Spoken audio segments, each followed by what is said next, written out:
Batman, on a level, you could be the greatest individual in football history. We are back with another video, and today I am joined by a very, very special guest, a Barcelona fan. Dom, how you doing? I'm pretty good, thank you. How are you? Listen, I'm buzzing to talk to you because I've heard interesting stuff on Jong and how he's got on at Barcelona, and obviously I want to talk about Barcelona's financial situation because I've said this to you.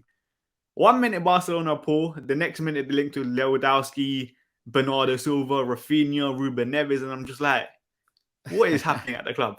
So it's going to be interesting to talk to you about that. But before we get started, make sure you guys like the video, comment your thoughts on De Jong, because I think De Jong will be happening, hopefully, and subscribe to the channel. And make sure you guys check out Dom's socials. They'll be in the description below. But let's get started. So the first question I got for you, Barcelona's financial situation. Are you actually poor? You're just pretending to be poor. That's a good way to put it. Actually, we are poor. We are extremely poor, I would say. The thing is, Barca are kind of a money-making machine. I think someone said that recently, and that's very true. Because one moment we are poor, but we could make a lot of money if Laporta, the current president, if he pulls some financial levers and deals that he's been talking about for months now. Barca could go, well, not, I don't want to say from 0 to 100, but they would finally have some breathing room. I'm not sure if you're familiar, but this whole mess can be traced back to the previous board, which was led by the former president of the club, Josep Maria Bartomeu. And under his leadership, if you can even call it leadership, Barcelona went on a ridiculous spending spree. They splashed the cash from players that were not needed at the time. They were handing out stupidly high and long contracts to players who were not exactly, I don't want to say useful, but they were really not the right picks at the time. And it all started with actually Neymar Jr. leaving the club, which kind of forced Barca into going for big names that were kind of meant to replace Neymar, both in quality and kind of the marketing power. And that's how we end up with players like, I don't know, Felipe Coutinho or Antoine Griezmann and Ousmane Dembele, who was ironically the only one who fit the bill. The other two were kind of big names, and they were not really profiles Barca needed, but they were extremely expensive. And that's how you start going downhill. You buy players who are expensive, but who do not fit your philosophy, who do not fit your system or your coach's ideas at the time. And now fast forward some years into the future, and you have a Barca who were a juggernaut of modern football. They were one of the most valuable teams in the world, and they were actually a team who registered the most revenue in world football back in 2018, I think it was. And now they're on the brink of bankruptcy, essentially. So yeah, they have a lot of financial deals they can make to kind of get back into the game. But essentially, I don't really see them doing all of that in one window. They might save themselves, like if they sell players, well, which we will talk about shortly.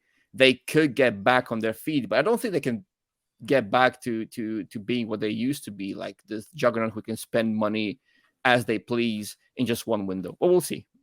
Because I think a couple months ago, people were saying like Barcelona had that Spotify deal. I don't know what happened with the CVS deal. Yeah, CVC deal. Yeah. CVC deal. Essentially, they would sell their TV rights and they would get a large influx of cash. But the thing is, with that deal, is it would be binding for like, I don't know, for like 30 years or something. So Barca are still kind of hesitant to sell some of their assets for such a long time. But yeah, those are the two deals that they're looking to make. They already made a Spotify deal, which kind of comes at the cost of giving up your stadium name rights, which is now called the Spotify Camp Nou. But you know, it is what it is. And then you have the sleeve sponsors. You have the sale of Barca Studios.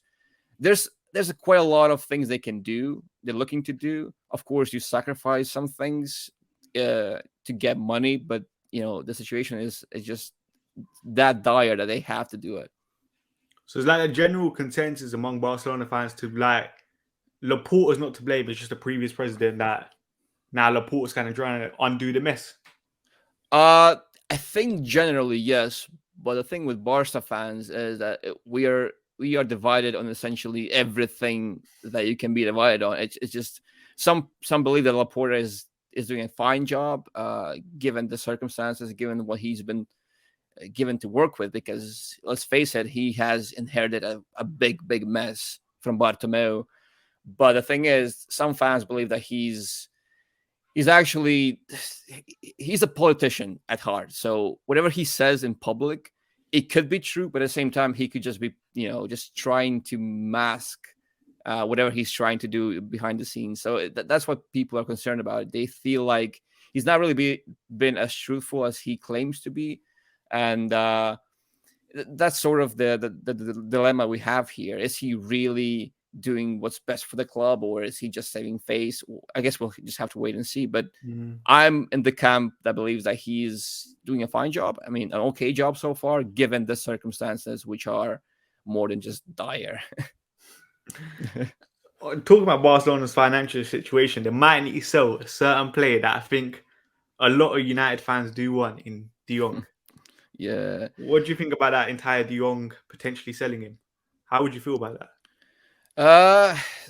The thing with De Jong is, we all know that he's an immense footballer. He's a potentially generational midfielder, and he could define an era with Barca. But it's been like over 3 years, and the progress he's made is limited. Let's put it that way. So now you're facing a dilemma: do you sell him for a significant sum to a club that's willing to pay, which United would, reportedly be ready to do, or do you kind of take the risk and keep him? And then what if it doesn't work out? What if his next year is not what we expect him to be? Because he should be doing more. Let's be honest here. He should be more consistent. He should be he's showing moments of brilliance, don't get me wrong, but we need him to be at that level for an extended period of time. He needs to be consistent in being excellent and being the footballer that we know he is or could become.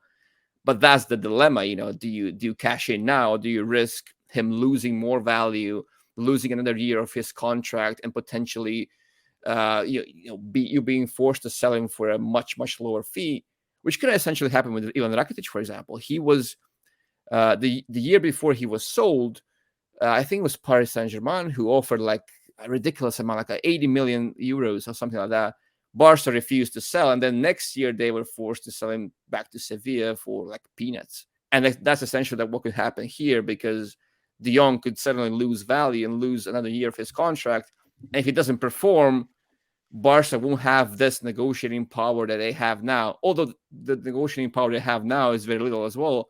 But next year it might be even lower than that. You talked about like De Jong progression over the last 3 years. How would you say he's progressed? Because you said he hasn't necessarily hit the heights on how we might have thought he would have progressed from that 18-19 season at Ajax. Yeah, I know. I think this is essentially the main problem with Frank at Barcelona. We all know he has this sky-high potential, but we haven't really seen it yet. Initially, Barca viewed him as this Sergio Busquets replacement, but along the way, they kind of realized this is not what Frankie is or would become anytime soon. And unsurprisingly, the best we've seen him perform was under Ronald Koeman, who was his former national team manager. And he had a brief spell when he utilized a double pivot in midfield. He used different systems, other than the 4-3-3, which is Barca's bread and butter. He used like a 4-2-3-1 and stuff like that with a double pivot, and that played to Frankie's strengths. But as Koeman's tenure was short-lived, Barca reverted back to the old ways under Xavi, and Frankie went back to being this player who has moments of brilliance but is lacking consistency. And I feel that's the main problem. He is a player that thrives in a certain system, but hasn't been able to enjoy that system, or Barca haven't really been so open to tailoring the whole structure towards one player, even if that one player is Frankie de Jong, who we know is this potentially generational footballer. I think, say if he does join Manchester United and under Ten Hag again, I think we probably will play that 4-2-3-1, so the double pivot. I think that's where De Jong will be utilised. And I think that's what I said, like, if you're De Jong, you're going to be under your former manager who got the best out of you in the 18-19 season, when people were talking how he was one of the best midfielders in the world.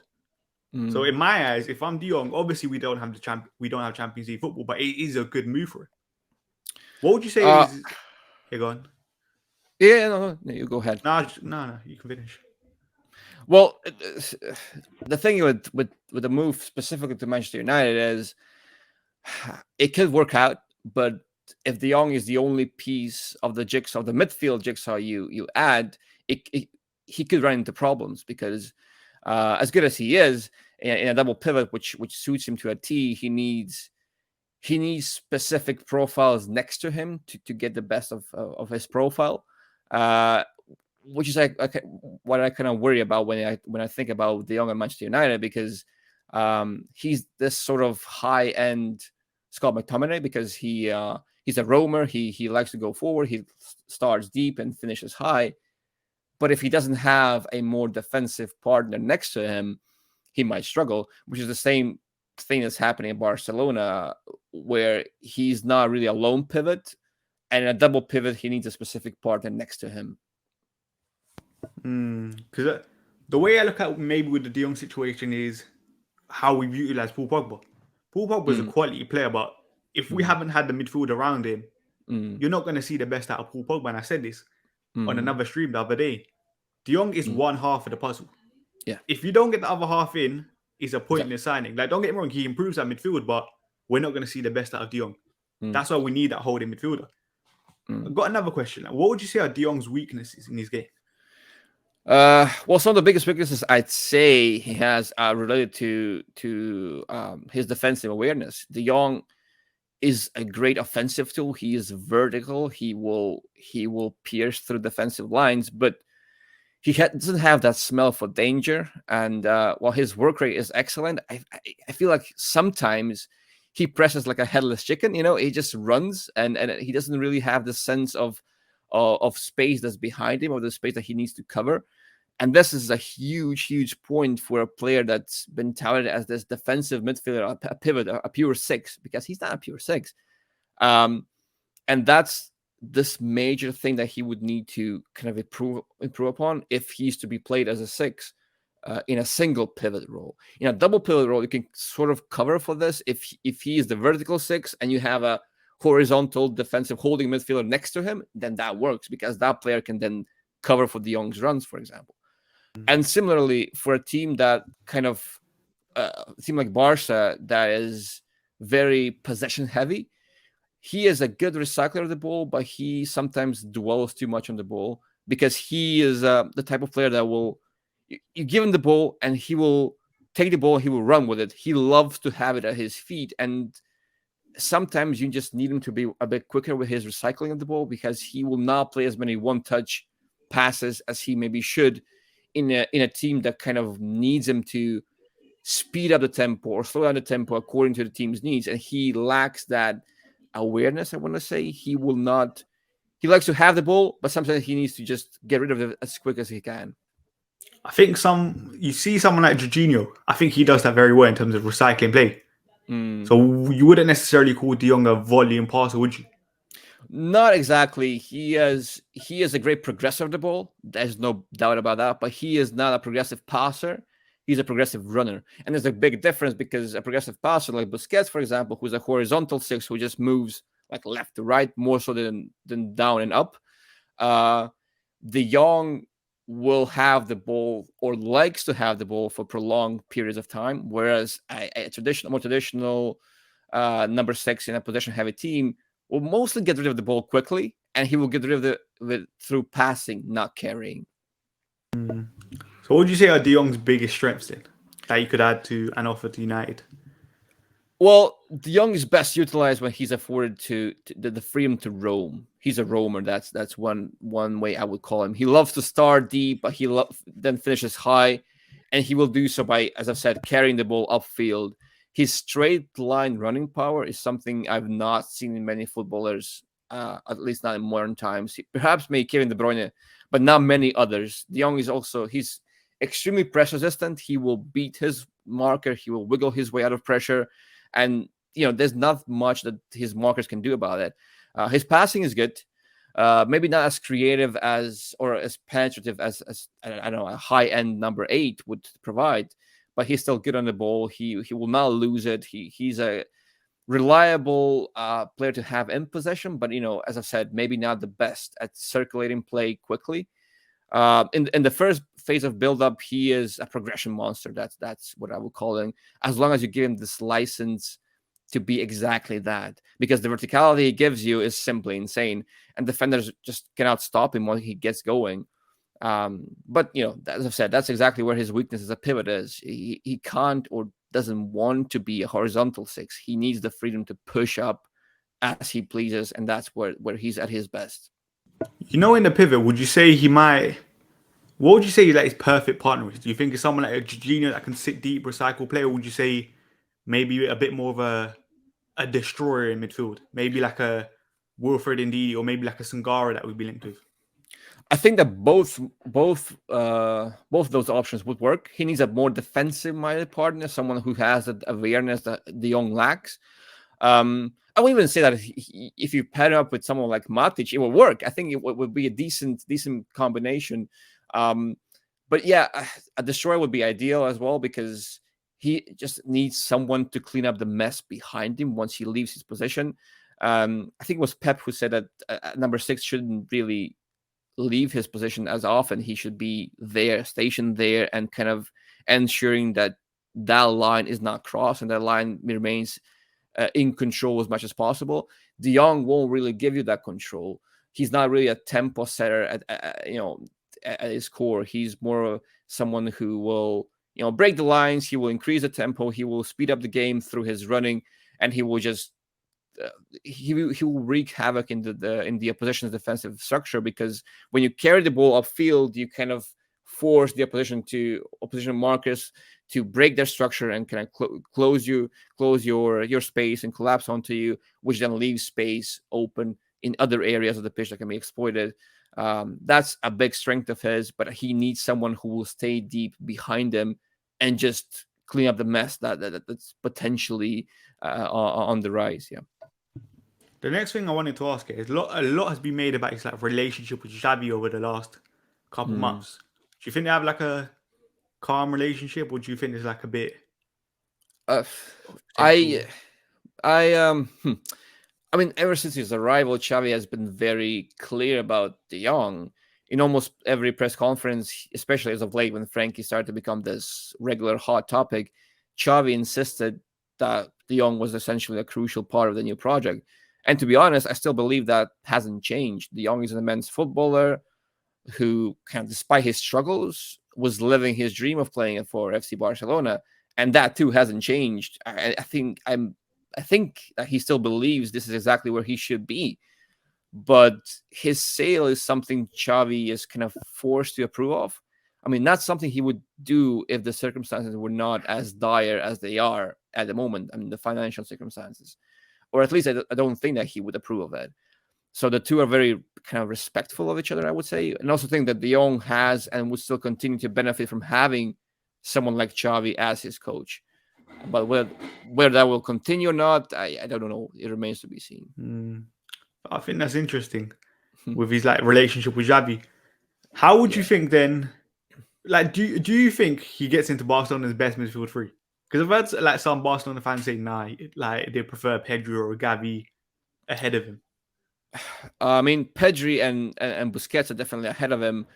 Now, Gavi is not as good as De Jong, I wouldn't say, but it's difficult because if Barca don't really get the best out of De Jong, he really, over time, he wouldn't really slot into that strongest 11 anymore.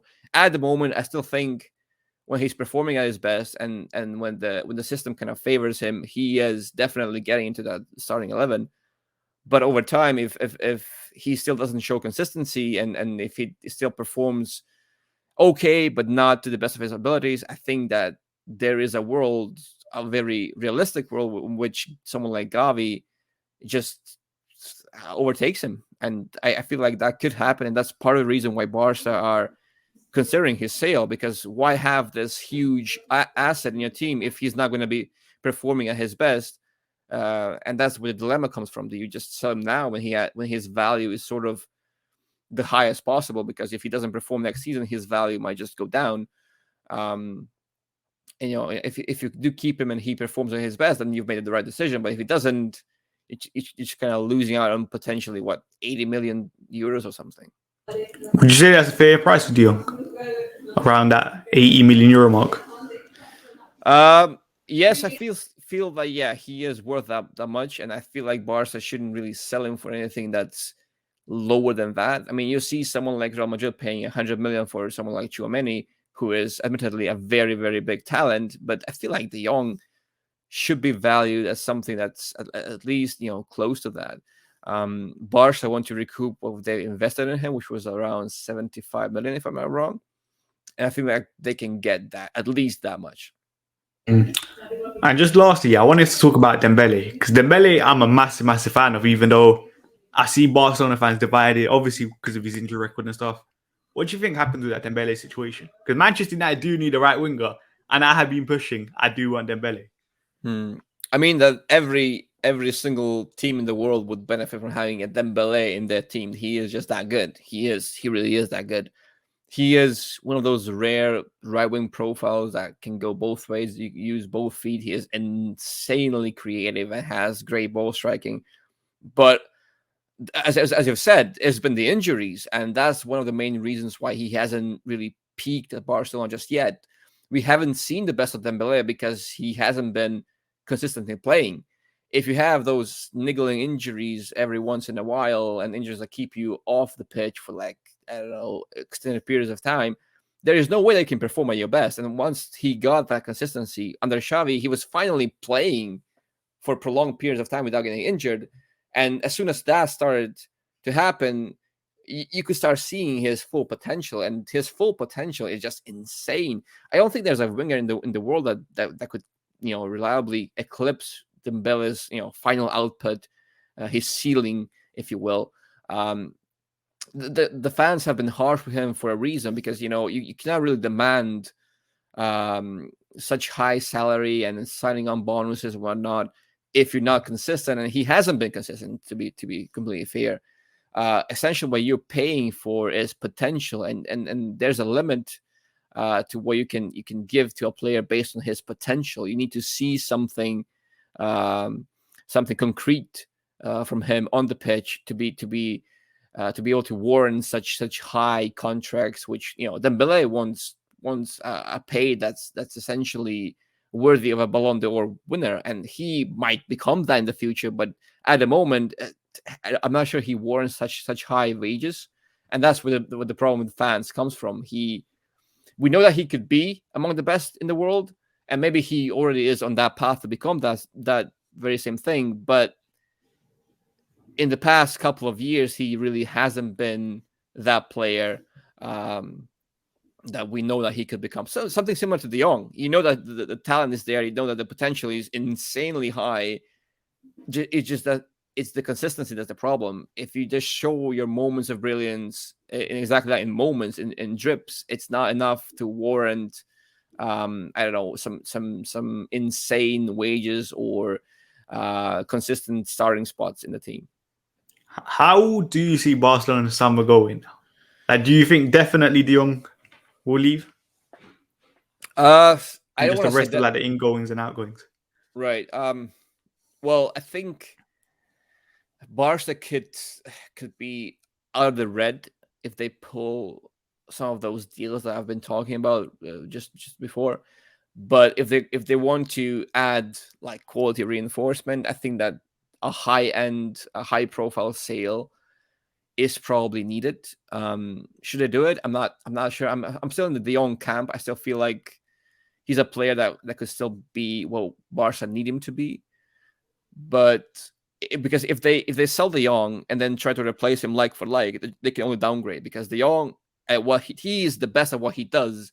So you can only downgrade in Barca's point of view. But if you sell him for a big sum and then invest that money into positions that are more in need of reinforcement, I could see that making sense. I can see the reasoning behind his sale in that case. I feel like it's becoming increasingly likely that he will leave. I am sad about it, but if that money is then well invested, then I guess it's a sacrifice that's kind of worth making. How would you feel if De Jong left and Bernardo Silva came in? So, see, Bernardo Silva is a different profile, but he fits. Obviously, he fits. He is the profile that would gel well with someone like Pedri and Busquets, and he would slot into that midfield, into the starting 11, and he would definitely be there ahead of someone like Gavi or Nico or Kessie for that matter. So I feel like it would be a good investment, but I feel like at the same time, I'm not sure Barca can sell De Jong and then invest all that money into Bernardo Silva and be able to snatch him off Manchester City. I feel like he's a player who would cost a lot of money and potentially high wages. So you're essentially clearing up the wage bill to then clog it all up with another purchase, which would be a high end purchase with a good profile that would fit. But is it something that Barca can immediately make alongside someone like Lewandowski or someone like Koulibaly? I'm not sure there's financial power that Barca would muster with even with a sale like De Jong's. And lastly, from an outside of like a Manchester United point of view, what do you think of us as a club over the last couple of years? And what do you see? Do you think we're making the right steps now under Ten Hag with maybe like the De Jong signing? I think the De Jong signing on its own would not be enough. I feel like you would have to add someone to play alongside him. He's a part of the jigsaw that could fit. And seeing that it's a midfield that's essentially under construction still, I can see the reasoning behind the purchase. But again, it's not something that will on its own fix your problems. But having a coach that's so elite and so high end like Ten Hag, I feel like it's the step in the right direction. I think that with such a coach and with such acquisitions, I feel like United can make a comeback. I'm just worried that, as you said, De Jong isn't someone like Pogba who we know is supremely talented and can work, but doesn't have the means or the structure or the profile that to make it happen. So instead, he becomes this player who is constantly played out of position, who's not utilized to the best of his abilities. That's my main worry about De Jong. But for Manchester United as a whole, I see this as a positive trend, as a start of something that can truly become a good project. I think that's the key thing. It's going to be a project. It's going to take time. And we just have to back Ten Hag. Like, for the first time, I feel like we got a coach, like a proper coach that has the ability to improve players. And I think most of the fan base are backing him now. Like, he's an attacking manager. It's not like a Jose Mourinho maybe towards the end of his career, a Louis van Gaal, or even like a Ole Gunnar Solskjaer, who a lot of people had doubts over because of his credentials in football as a manager. And I feel like now we can fully trust and get behind his manager. Are there any other players that you look at from Manchester United and think, yeah, like there's ability in there that Ten Hag could work with? Well, Ten Hag will have to work on a lot of things in that squad. He'll have to find a new goalkeeper. He'll have to find. Why do you say that? Because you see with the David De Gea thing, a lot of people, like in my eyes, I think we need a better, more well-rounded modern day keeper, and a lot of people are a bit desired, like iffy on that. I mean, if you're a Ten Hag and you're coming into a team and you don't have a goalkeeper who kind of fits the idea, the philosophy of possession-based football with a keeper who is actually adept at playing with his feet, you're gonna struggle because the goalkeeper is kind of the backbone of all that.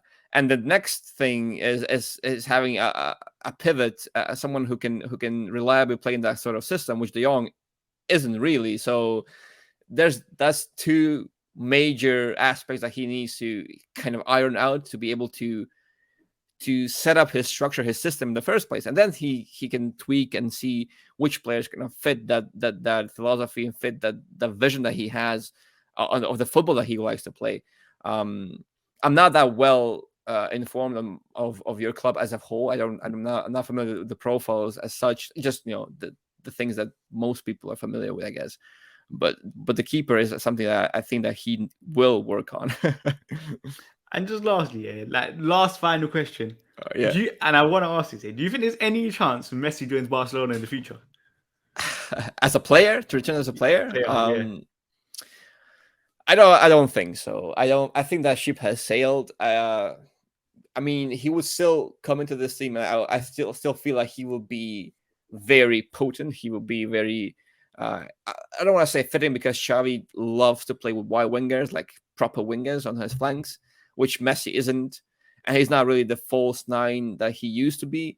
And Xavi also wants a more traditional striker, so I feel like he doesn't really slot perfectly into any of those positions. But Barca need a creator in their front line, and if they lose Dembele and let's say Messi slots in, that would be perfect because finally he would have runners in this team. Because with Coutinho and Griezmann, Messi just didn't have anything to work with because there was a front line of 3 players who want the ball to their feet, who don't make runs, and essentially you lose your penetration through to those runs through the half spaces.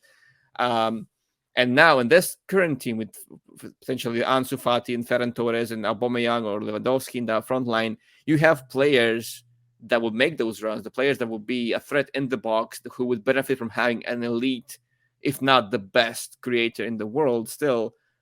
So I feel he would fit to a certain extent, but do I see him coming back to Barca? No, especially not this summer. And then the next summer, I feel like he's planning to either go to the States or potentially sooner rather than later going back to Argentina and kind of finishing his career where his career essentially began. So I feel like that's where his journey is heading towards. I think the runs in behind could be an interesting thing for even like United because we've been linked with Anthony on the right hand side, and I think Anthony's a quality player, but I feel like his profile is very, very similar to Jadon Sancho in a way in terms of ball to feet type plays. Like they want the ball, play those intrinsic passes, and not necessarily make the runs in behind kind of thing. So it'll be interesting to see what United do with that. What do you think of Anthony quickly? If you watch much of it, yeah, I have seen him play. I mean, I'm not a huge fan, but he is still, I guess, a quality player in his own right. But I'm not. I cannot really give you a professional opinion because I've not watched him as much. Sadly. Fair. But anyway, listen, this has been a quality talk. I enjoy talking to you, and I hope you enjoy talking to me and obviously the viewers at home. Is there anything else you want to say before we wrap this up? Not really. Just thank you for having me. I've enjoyed this talk as well. And let's hope that both of our clubs can get back on their feet and get back to what they used to be. Listen, you never know. A Champions League final in 2 years' time, we might need to run it back again, 2011 style. And hopefully, if we are in it, we'll be getting a better Barcelona. All right, we'll see about that. But I would fancy a Champions League final meet again. Yeah, I would definitely love that. I would love Ronaldo to get his revenge on Barcelona in the Champions League final. Need it to happen. Don't worry, soon come.